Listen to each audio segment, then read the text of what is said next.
In the name of Allah Almighty, who is most beneficent, most merciful. Assalamu alaikum, dear students. Hope all of you are doing well. बच्चों को पता है हम लोगों ने evolution अपना जो है उसकी सीरीज स्टार्ट की हुई वीडियोस वगैरह।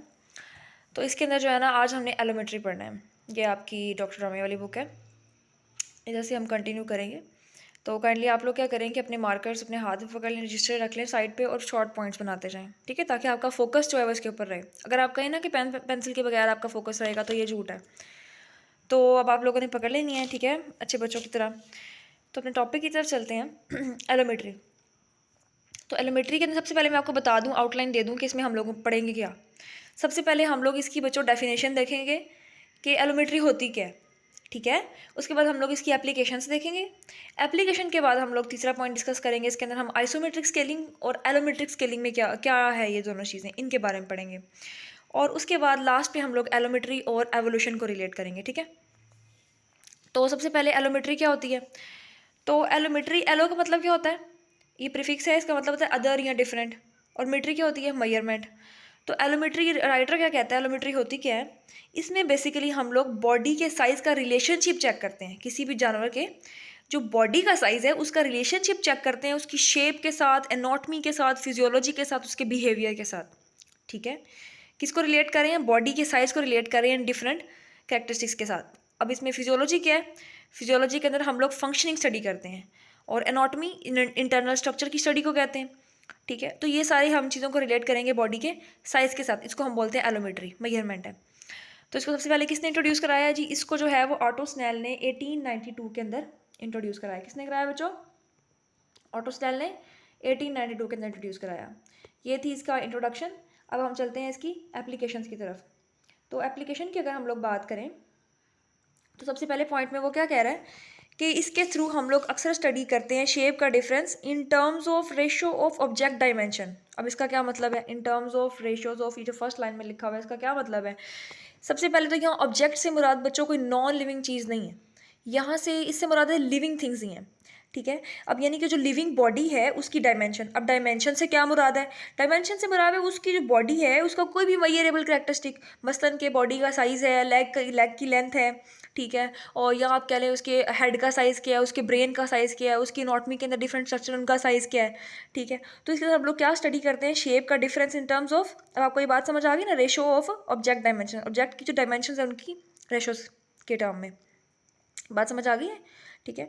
तो उसके बाद अगर वो कहते हैं नेक्स्ट लाइन में वो लिखता है कि जो दो डिफरेंट ऑब्जेक्ट्स हैं लेकिन उनकी शेप जो है वो एक जैसी है, तो इनकी डायमेंशंस की रेशो सेम हो सकती है। अब वो कैसे, सोचें ना ज़रा, कोई एग्जांपल आती है आपके जहन में कि कोई दो ऑब्जेक्ट्स हैं, उनका साइज़ डिफरेंट है, शेप एक जैसी है, लेकिन उनकी डायमेंशन जो है वो सेम रह रही है। इसको अगर मैं आपको एग्जांपल से बताऊं बच्चों, अगर आप मैमल्स में से, अगर ब्लड से आप जिराफ का सोचें अपने जहन में, एक बेबी जिराफ है, एक एडल्ट जिराफ है, दोनों को अगर आप देखें दोनों के साइज़ मुख्तलिफ हैं, बेबी का साइज़ और है लेकिन जैसे जैसे उसने ग्रो करके एडल्ट बनना है उसका साइज़ और है। दोनों का साइज़ तो अलग है इन दोनों बॉडीज़ का, लेकिन शेप तो एक जैसी, जैसा उसका सारा है वैसा उसकी सारी की शेप, जैसे उसकी टांगें हैं वैसी उसकी टांगें। ऐसा तो नहीं है कि मंकी की टांगें लगी हैं जिराफ को, ऐसा तो नहीं होता, ठीक है। तो वो कह रहा है कि इनके अंदर क्या है कि उनकी जो डायमेंशंस है वो सेम रह रही होंगी, यानी कि उसकी जो लेग के लिहाज से बॉडी का जो तनासुब है, या फिर आप जो जैसे वो बेबी जो है वो अडल्ट होता जाएगा उसके अंदर वो कैसा रहेगा, वैसा ही जो है ना वो प्रोपोर्शन रहेगा उसकी डायमेंशन का, रेशो वही सेम रहेगी, ठीक है। तो ये वो बात कर रहे हैं। तो ये होगी एग्जांपल हमारी। तो इसके अंदर वो कहता है कि जो बायोलॉजिकल ऑब्जेक्ट्स हैं जैसे जैसे वो मिच्योर होती हैं उनका साइज़ बढ़ता जाता है। साइज़ तो चेंज होता है एज के साथ, लेकिन शेप वही रहती है। जैसे भी हमने जिराफ की बात की, ठीक है, वो जैसे जैसे मिच्योर होगा ग्रो करेगा, लेकिन साइज़ चेंज होगा एज के साथ, लेकिन शक्ल तो वही रहेगी, शेप तो वही रहेगी, ठीक है। सादा सी बात है ना, सिंपल सी बात है। अच्छा, फिर वो कहता है यहाँ पे एक लफ्ज़ लिखा हुआ है ऑन्टोजेनिक एलोमेट्री, यहाँ पे ये लिखा हुआ है, मैं इसको अंडरलाइन कर देती हूँ थोड़ा सा कि हमारा मार्कर ज़्यादा ही मोटा हो गया, थोड़ा इसको कम कर लेते हैं। अच्छा जी, कहाँ पे गया जी हमारा, जी हाँ जी, ये स्टडीज़ ऑफ ऑन्टोजेनिक, यहाँ ऑन्टोजेनिक किसे कहते हैं बच्चों, पता है किसी को, रिवाइज करें। ऑन्टोजेनिक बेसिकली इसके अंदर हम लोग क्या स्टडी करते हैं, किसी भी जो जानवर की जो स्टेजेस हैं, डेवलपमेंट और ग्रोथ एक जानवर की, कहाँ से कहाँ तक, उसमें जब वो एक फर्टिलाइज एग था, जब वो जानवर एक फर्टिलाइज एग था, फर्टिलाइज एग से लेकर जितनी भी उसकी एम्ब्रियोलॉजिकल स्टेजेस थी टिल उसकी बर्थ के बाद उसकी जितनी ग्रोथ के प्रोसेस है टिल डेथ, वो जो सारी है वो क्या वो किस में आएगा, वो ओंटोजेनी के अंदर आएगा। ठीक है जी। तो वो कह रहा है कि जब ये जो ओंटोजेनिक एलोमेट्री जब हमने पढ़नी होती है तो उसके अंदर अक्सर लिजर्ड को या स्नेक को मॉडल ऑर्गेनिज्म के तौर पे इस्तेमाल किया जाता है। अब सवाल ये उठता है कि जी इनको क्यों मॉडल ऑर्गेनिज्म के तौर पे इस्तेमाल किया जाता है। उसकी वजह ये है कि आपने देखा होगा कि अक्सर जब इनके जो हैचिंग होती है, इनकी बर्थ होती है जब स्नेक या लिजर्ड की, तो ये अपने बच्चों को पेरेंटल केयर नहीं देते। तो जब ये पेरेंटल केयर नहीं देते तो उसके अंदर हमने ये चीज़ देखने में आई कि जो इनकी जो जुवेनाइल से लेकर अडल्ट से जितने भी हैं उसमें बॉडी साइज़ जो है ना उसकी बहुत ज़्यादा रेंज मिलती है, यानी कि वो बहुत ज़्यादा चेंज होती है इसके ओंटोजेनिक के दरमियान। तो हम कह सकते हैं उसमें बहुत सारे एलोमेट्रिक चेंजेस आते हैं। लिजर्ड को अगर हम देखें तो उसमें बहुत सारे एलोमेट्रिक चेंजेस आते हैं। ठीक है, तो ये था सारा पॉइंट 1 की स्टोरी। अब हम एप्लीकेशन, आपको जो आई होप समझ आया होगा, मैंने आपको एक एक लाइन बता दी है। ठीक है, तो अब हम जो है ना वो पॉइंट 2 की तरफ चलते हैं और अपने मार्कर का कलर भी चेंज कर लेते हैं। अच्छा जी, अब अगर हम सेकंड पॉइंट की तरफ चलें तो सेकंड पॉइंट में वो क्या कह रहा है, कह रहा है कि एलोमेट्री जो है उसमें हम डिफरेंट शेप वेरिएशंस देखते हैं। किसके अंदर देखते हैं, किस ग्रुप के अंदर, उस ग्रुप में क्या करते हैं कि हम सेम एज के लोग ले लेते हैं और यहाँ सेम सेक्स के यानी कि सेम जेंडर के लोग होंगे, मेल के या फिर सारी मेल के अंदर स्टडी होगी या फिर सारी की सारी फीमेल में स्टडी होगी। अगर हम मलेशियन फ्लाइज देखेंगे इसमें मेल को लेकर स्टडी होती है, तो इसको हम स्टैटिक एलोमेट्री भी बोलते हैं। क्या बोलते हैं बच्चों, स्टैटिक एलोमेट्री। करते हैं क्या, इसमें क्या एग्जामिन करते हैं, शेप की वैरायटी देखते हैं। कहाँ पे, सेम एज के जो इंडिविजुअल हैं और जो सेम जेंडर के हैं उनके अंदर। ठीक हो गया, ये सेकंड पॉइंट था। फिर एप्लीकेशन के थर्ड पॉइंट में डायरेक्टर क्या कहता है, थर्ड पॉइंट में कहता है कि एलोमेट्री जो है ये बड़ी इंपॉर्टेंट एक बहुत अहम मेथड है जिसके अंदर हम मॉर्फोलॉजी क्या होती है, फॉर्म एंड जो है एक बॉडी की जो शक्ल सूरत हमें नज़र आ रही है जानवर की, तो कहता है जो उसका मॉर्फोलॉजी के अंदर जो एवोल्यूशन आएगा उसके हवाले से। तो इसके अंदर फिर हम क्या स्टडी करते हैं, इसके अंदर हम लोग देखते हैं कि जो साइज़ है ऑर्गेनिज्म का उसको फिर हम रिलेट करते हैं उसके किसी भी पार्ट के साथ। क्या करते हैं बच्चों, साइज़ को रिलेट करेंगे किसी भी पार्ट के साथ। यहाँ पे एग्जांपल किसी गिवन है, लेट से हम लोग ब्रेन का साइज़ और बॉडी का जो साइज़ है, जो किसी भी जानवर की बॉडी का साइज़ है उसको हम रिलेट करेंगे ब्रेन के साथ। तो फिर हमें क्या पता लगेगा, अब देखें, अब एक जानवर बड़ा है, लेट से हाथी है तो उसका ब्रेन बड़ा होगा, बड़ी बॉडी है तो बड़ा ब्रेन होगा। अब इंसेक्ट की तरफ चले जाएं अगर आप, आंट्स वगैरह, बीटल्स वगैरह, जितने भी ग्रास ओपर्स, कॉकरोचेस, जितने भी डिफरेंट इंसेक्ट्स हैं, आर्थ्रोपोड्स, तो उनके अंदर आप देखेंगे उनकी बॉडी का साइज़ छोटा है, तो वैसे ही उनकी जो हेड है उसका साइज़ भी, उनका ब्रेन का साइज़ भी उसके हिसाब से होगा। ठीक हो गया, तो ये थी एवोल्यूशन। ये हो गए तीन इसके पॉइंट्स एप्लीकेशंस के। अब हम नेक्स्ट चलते हैं, आइसोमेट्रिक स्केलिंग पढ़ेंगे हम और एलोमेट्रिक स्केलिंग पढ़ेंगे। ठीक है, तो ये वाला नेक्स्ट आइसोमेट्रिक स्केलिंग का पॉइंट हमारे सामने आ गया। ये है जी आइसोमेट्रिक स्केलिंग का पॉइंट। अच्छा, इस मैट्रिक वाली नहीं कर रहे, हम सिर्फ आइसोमेट्रिक कर रहे हैं। तो आइसोमेट्रिक स्केलिंग जो पैराग्राफ है ना, बस इसी तरह तक इतना इंट्रोडक्शन सिर्फ करेंगे। तो इसमें वो क्या एक्सप्लेन कर रहा है, इसमें कहता है कि अब मैं आपको ये लाइंस पढ़ने से पहले आपको बता देती हूँ कि आइसोमेट्रिक, आइसो का मतलब क्या होता है, सेम। तो बेसिकली इसके अंदर पूरा जो कॉन्सेप्ट है वो किस बात के गिर्द घूमेगा, इसमें क्या है कि जो हम स्केलिंग करें किसी भी जानवर की, तो उसके अंदर हमें जो प्रोपोर्शन है वो सेम रहे। यानी कि अब आप इस तरह सोचें कि अगर एक जानवर है उसका साइज़ डबल हो रहा है, तो वैसे वैसे उसके बाकी सारे फीचर भी डबल हो, जिसको हम रिलेट करें। लेट से अगर एक एनिमल की साइज़ डबल हुआ है तो उसकी हड्डियों की जो थिकनेस है वो भी डबल हो गई। ठीक है, अब एक जानवर की बॉडी का साइज़ बढ़ा है तो उसकी लेग की लेंथ भी उसके हिसाब से डबल होगी। अब अगर उसकी बॉडी का साइज़ बढ़ा है उसकी ब्रेन का साइज़ भी उसके हिसाब से बड़ा हो गया। ठीक है, यानी कि सेम सेम रह रहा है, उसमें कोई डिफरेंस नहीं आ रहा। और एलोमेट्रिक जो है वो इसके उल्ट है। तो आइसोमेट्रिक स्केलिंग में फिर राइटर क्या लिखता है, ये आपको समझ आ गई ना बात, की सेम सेम रहेगा। तो राइटर क्या लिखता है, कहता है आइसोमेट्रिक स्केलिंग कब की जाती है, जब when proportional relationships as preserved as size changes. ठीक है, वो क्या होते हैं, वो प्रिजर्व रहते हैं, वो सेम टू सेम वैसे के वैसे। जब उसकी ग्रोथ हो रही है ना जानवर की, तो उस ग्रोथ के दौरान वो क्या कहेगा, जो साइज़ के हिसाब से बाकी सारे जो पार्ट्स हैं वो उनके अंदर वो प्रोपोर्शन सेम रहेगा, प्रिजर्व रहेगा। ठीक है, जैसे मैंने आपको बताया अभी जानवर का साइज डबल हो रहा है तो उसके अंदर क्या है कि उसकी बोन की थिकनेस डबल होगी। ठीक है, तो यहाँ पे जो गिवन एग्जांपल है जी वो है यहाँ पे फ्रॉग की। फ्रॉग के अंदर वो क्या कह रहा है कि जो मेंढक है, फ्रॉग है, उसके अंदर हमें ये स्केलिंग दिखने में मिलती है। अगर उसकी मेटामॉर्फोसिस के बाद वाली अगर आप स्टडीज़ देखें, उसकी बर्थ की जो ब्रीफ पीरियड आप शुरू वाला छोड़ दें, तो उससे लेकर उससे मेटामॉर्फोसिस के बाद से लेकर मेटामॉर्फ समझते हैं ना कि जब जानवर जो फ्रॉग है वो मुख्तलिफ शक्लें बदलता है अपनी। ठीक है, अपनी जो जुवेनाइल स्टेट से लेकर अडल्ट होने तक। तो वो कह रहा है कि मेटामॉर्फोसिस के बाद से लेकर, मॉर्फ कहते हैं ना फॉर्म को, मेटा मतलब मैनी, तो बहुत सारी फॉर्म्स होती हैं। तो वो कह रहे हैं उसके बाद से फ्रॉग की जो थ्रू आउट लाइफ है उसके अंदर आप देखेंगे आपको आइसोमेट्रिक स्केलिंग वाली एग्जांपल मिलेगी। कैसे, क्योंकि अब जो जैसे जैसे उसकी कहाँ मिलेगी, अगर आप रिलेट करें उसकी जो टांगों की जो लेंथ है, अगर आप उसको रिलेट करें उसके बॉडी के साइज़ के साथ, जैसे जैसे उसकी बॉडी बढ़ेगी थ्रू आउट लाइफ, पूरी ज़िंदगी उसकी टांगों की लेंथ भी उसके हिसाब से बढ़ेगी। ठीक है, तो ये एग्जाम्पल आइसोमेट्रिक स्केलिंग की। ठीक है बच्चों, समझ आ गया? ईजी था ना? इसको अपने वर्ड्स में लिख सकते हैं, कोई ऐसी साइंस नहीं है, रॉकेट साइंस नहीं है, बहुत आसान है। अच्छा ठीक, ये होगी हमारी आइसोमेट्रिक स्केलिंग। अच्छा जी, अब हम चलते हैं एलोमेट्रिक स्केलिंग की तरफ। ये आप टेबल पे अगर आप कर लें तो बड़ी अच्छी बात है। अच्छा जी, एलोमेट्रिक स्केलिंग के अंदर वो हमें क्या कह रहा है? एलोमेट्रिक स्केलिंग के अंदर वो हमें कह रहा है कि जो जी एलोमेट्रिक स्केलिंग है बेसिकली ये उल्ट होती है आइसोमेट्रिक स्केलिंग के, यानी कि इसमें ग्रोथ रेट अनइक्वल रहेगा। जैसे वहाँ पे हमें इक्वल मिल रहा था ना कि अगर हम दो, जैसे हम फ्रॉक की लेंथ का और फ्रॉक की बॉडी का साइज ड्रॉ करें, अगर हम ग्राफ ड्रॉ करें तो हमें एक लीनियर लाइन मिलेगी। ठीक है, यानी कि ग्रोथ लीनियर होगी, स्केलिंग एक्सपोनेंट 1 होगा। लेकिन यहाँ पे क्या होगा? उसके उल्ट होगा, यहाँ पे लीनियर नहीं होगी, यहाँ पे रेट अनइक्वल होगा। ठीक है, अब कैसे? राइटर क्या लिखता है? कहता है चेंज जो डेविएट कर जाएगा आइसोमेट्री से। क्या कर जाएगा? डेविएट कर जाएगा आइसोमेट्री से। अब आप देखें मैमल्स का जो स्केलेटन है, अब जब एक जानवर जो है उसकी जिस्म बढ़ता है तो लेट्स से उसका जिस्म बढ़ा 2x, लेकिन जो उसका स्केलेटन होगा ना उसकी मजबूती 3x होगी। तो अगर आप एलोमेट्रिक रिलेशन देखें किसके दरमियान में, बॉडी के साइज़ के दरमियान, मैमल की बॉडी और उसके स्केलेटन की स्ट्रेंथ के दरमियान में, अगर आप देखें तो आपको लीनियर नहीं मिलेगा, क्योंकि वो 2x बढ़ा है तो वो 3x बढ़ा है, सेम तो नहीं रह रहे। तो इसको हम क्या करेंगे? एलोमेट्रिक स्केलिंग कहेंगे। ठीक है, डिसप्रपोर्शनैलिटी आ गई, वो प्रपोर्शन सेम नहीं रह रहा, प्रिजर्व नहीं रह रहा, नॉन लीनियर है। ठीक है जी, क्यों? रीज़न क्या है? अभी हम देखा स्केलेटन की ग्रोथ ज़्यादा है। इसके अलावा अगर आप एग्जांपल देखें, अगर आप इंसान की देख लें, ह्यूमन की देख लें, ह्यूमन के अगर आप अंदर देखें तो उसकी जो ह्यूमन बेबी है उसका सर बड़ा होता है इन रिलेशन टू बॉडी, लेकिन अडल्ट में प्रोपोर्शन चेंज हो जाता है।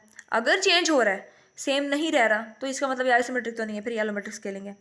मैथमेटिकली अगर हम कहें तो स्पेलिंग एक्सपोनेंट जो है वो 1 के इक्वल नहीं होगा। Scaling exponent is not equal to 1, यानी it means there is non linear growth.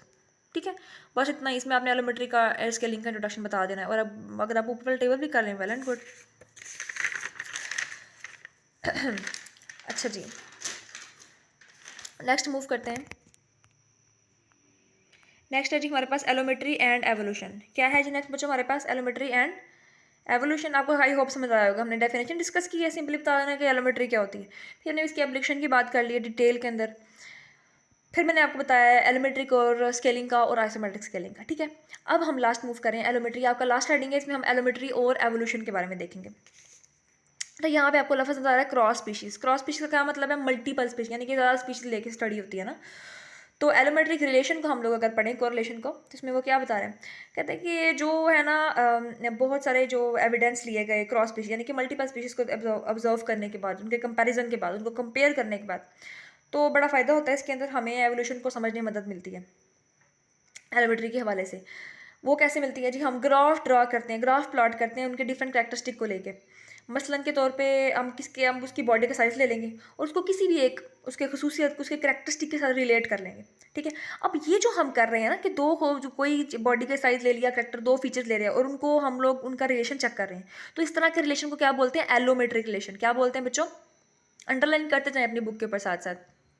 क्या बोलेंगे इसको? एलोमेट्रिक रिलेशन। ये लिखा हुआ है एलोमेट्रिक रिलेशन। अच्छा, और इसको क्या बोलते हैं? डार्विन ने इसको क्या कहा था? Correlation of growth. डार्विन ने इसको क्या कहा था बच्चों? एलोमेट्रिक रिलेशन को कोरिलेशन ऑफ ग्रोथ, क्योंकि इसमें कोरिलेशन होता है ना।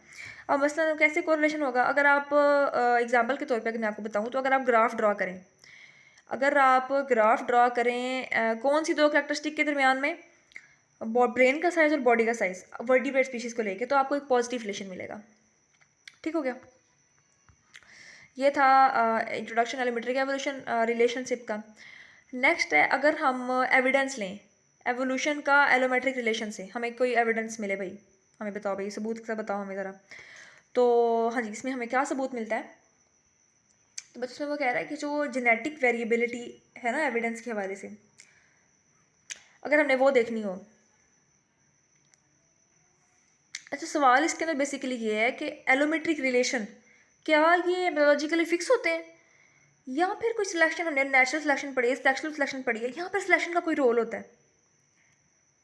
तो इसके लिए हम लोग जेनेटिक वेरिएशन को यूज़ करते हैं एज एन एविडेंस देखने के लिए। क्या देखना? सवाल हमारा बेसिकली क्या है? पहले वो इसके अंदर इलस्ट्रेट है कि वो जो एम्ब्रियोलॉजिकल के लिए वो स्टेजेस फिक्स हैं या फिर सिलेक्शन अपना रोल प्ले करती है। अब इसको देखने के लिए एक एक्सपेरिमेंट हुआ था। विल्किंसन जो है ना, उसने 1993 के अंदर ये एक्सपेरिमेंट किया था। उसने किया किसके ऊपर था, उसकी जो ऑब्जेक्ट थी वो थी एक weird Malaysian fly. Weird Malaysian fly, उसने आर्टिफिशियल सिलेक्शन एक्सपेरिमेंट किए थे इसको लेके। तो उसने किया क्या था, अगर आप इसमें आपको स्लाइड दिखाऊं सबसे पहले, ये देखें, ये है जी फ्लाई, ये स्टॉक है और स्टॉक के एंड पे आपको उसकी आंखें नज़र आ रही हैं, ठीक है। तो ये है जी वियर्ड मलेशियन फ्लाई। तो उसने क्या किया कि उसने देखा, और जब फ्लाइज के और इंडिविजुअल्स को ऑब्जर्व किया गया ना, उसको वहाँ पे स्टैटिक टेलीमेट्री की गई, तो देखा क्या कि आइज़ जो स्टॉक पे थी, हमने कहा कि आइज़ कहाँ पे होंगी, स्टॉक के एंड पे हैं, लेकिन मेल्स के अंदर जो है ना, ये स्टॉक इलोंगेटेड थी ज़रा। मेल के अंदर, अगर मेल के अंदर कोई डिफरेंस फीचर आ गया, अगर डिफरेंस आ गया, इसका मतलब है सेक्सुअल सिलेक्शन वहाँ पे रोल प्ले कर रही थी अपना। बच्चों, अगर आप ज़रा थोड़ा पीछे जाएँ, आपको पता है मैंने रिसेंटली आपको सेक्सुअल सिलेक्शन वाली वीडियो शेयर की थी। तो अगर आप वो रिकॉर्डिंग याद करें तो उसमें मैंने आपको बताया था कि एक मेल की सिलेक्शन को इंश्योर कराने के लिए कि भाई फीमेल आके उसी को सिलेक्ट करे, उसके अंदर कोई खुसूसियत, कोई खास करैक्टरिस्टिक होते हैं, एग्जैजरेटेड करैक्टरिस्टिक्स होते हैं जो कि उसको फीमेल बाय फीमेल सेलेक्ट करवाते हैं। जिस तरह हमने कहा था कि एक जो बर्ड है वो उसकी लॉन्ग टेल, वीडो बर्ड की लॉन्ग टेल जो है उसकी एग्जाम्पल देखी थी हमने। और उसके अलावा यानी कि पीकॉक जिसकी बड़ी कलरफुल उसकी प्लूमेज है उसकी फीमेल को अट्रैक्ट करने के लिए। तो इस तरह अक्सर डांस करते हैं बर्ड्स वगैरह, तो यानी कि मेल के अंदर ऐसी कैरेक्टरिस्टिक जो कि फीमेल को ज़्यादा अट्रैक्ट करे, तो इसका मतलब है वो सेक्सुअल सिलेक्शन की एग्जाम्पल थी। तो यहाँ पे इसका मतलब है क्या चीज़ इवॉल्व थी, सेक्सुअल सिलेक्शन। तो बॉडी की जो आई स्टार की लेंथ है और बॉडी, इन दोनों के दरमियान क्या देखने मिला, जब बहुत से इंडिविजुअल को स्टडी किया गया तो उसमें एक रिलेशनशिप था। तो उसमें तकरीबन अगर आप देखें तो पॉपुलेशन के अंदर तकरीबन 1.24 की हमें मिली थी रेशो। आई स्पैन और बॉडी लेंथ जब रेशो देखी गई ना नेशनल पॉपुलेशन के अंदर, तो वो मिली थी 1.24। ये डायग्राम आपने मस्त बनानी है, ठीक है। बस ये लास्ट पैराग्राफ है, बस खत्म होने लगा है बच्चों। तो विल्किंसन ने क्या किया बेसिकली, एक तो उसने ये मेल वाला देखा, दूसरा उसने क्या किया, ये जो आई स्पैन है इसको उसने कम भी किया, उसने दो एक्सपेरिमेंटल लाइन में कभी कम किया कभी ज़्यादा किया बॉडी लेंथ के हिसाब से। जो आई स्पैन थे ना, इसको कभी उसने इंक्रीज़ किया कभी उसने डिक्रीज़ किया। तो फिर उसने क्या रिजल्ट निकाला, उसके हर दफ़ा उसको जो है ना वो, हाँ जी, अल्टर उसका एलोमेट्रिक रिलेशन जो है ना दोनों डायरेक्शन में चेंज हो रहा था, यानी कि जब वो इंक्रीज़ कर रहा था इस पेन को बॉडी के लिहाज से या फिर डिक्रीज, तो उसको एलोमेट्रिक रिलेशन जो है इन दोनों के दरमियान में वो चेंज होता मिल रहा था दोनों दफ़ा। तो फिर हम इससे क्या कंक्लूड हुआ, इससे ये जो हमारा सवाल था, जो हमारा सवाल पहले क्या था कि फिक्स रहती है या नहीं है सिलेक्शन इन्वॉल्व है, तो वो कहता है कि जो एलोमेट्रिक रिलेशन है वो कोई फिक्स ला नहीं है एम्ब्रियोनिक डेवलपमेंट के हवाले से।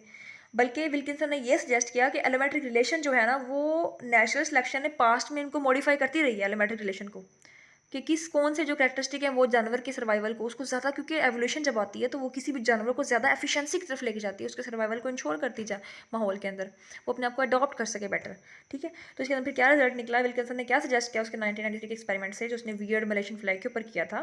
उसने कहा कि एलोमेट्रिक रिलेशन जो है वो मॉडिफाई होगा by natural selection in the past, ठीक है जी। तो ये था हमारा आज का टॉपिक, आई होप आप लोगों को मज़ेदार लगा होगा, डिफरेंट था ना बच्चों, डिफरेंट सा था, ज़रा यूनिक टॉपिक था, वो ज़रा हट के था ज़रा, तो और इजी भी है, आप इसे अपने वर्ड में लिख सकते हैं, ठीक है। तो अगर आपको कोई क्वेश्चन हो आप लोग हम लोग डिस्कस कर सकते हैं ग्रुप में, और आपने अच्छे से इसकी समरी याद करनी है। टिल देन टेक केयर, अल्लाह हाफिज़।